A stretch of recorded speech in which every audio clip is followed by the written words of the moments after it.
Today we all have gathered here to express the solidarity with our Israeli brothers and sisters. As you know, what kind of genocide the occupying Israeli force has carried out to our Palestine brothers. ইসরায়েলকে পণ্য কিছু boycott করা উচিত। ইসরায়েলের পরে ধিক্কার জানাই আমরা আর ফ্রি ফিলিস্তিন।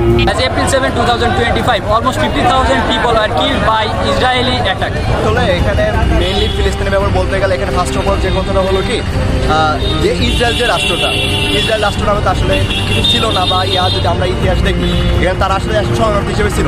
সেই হিসেবে ওই ইসরায়েলের ভূমিটা হলো ফিলিস্তিনের।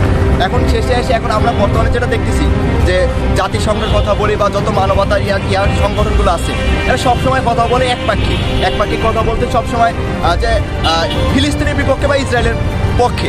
এখন এইখানে যদি আমরা ইয়ার কথা চিন্তা করি, আলটিমেটলি যে লিগালের কথা চিন্তা করি, এটা যদি আসলে জাতিসংঘ বা মানবতার সংস্থা এটা বলে কিছু থাকতো তাহলে এটা মানবতার পক্ষে দাঁড়ানো না। এখানে গাজায় যে পরিমাণ হত্যাযজ্ঞ চলতেছে আমরা দেখতেছি যে রাফায় প্রায় শহরে এখন মানুষ নেই বললেই চলে।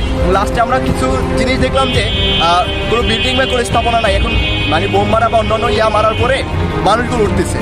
মানে এখন মানুষ শেষ পর্যন্ত মানুষের অবস্থা এখন খুবই খারাপ। আর আমরা যদি রিসেন্ট রিপোর্ট দেখি প্রায় বলা যায় যে 21 সালের পর থেকে প্রায় 45,000 শিশু প্রায় পিতা হারা হয়েছে, বা মানে তার বাবা নাই মা নাই এরকম কিছু হয়েছে।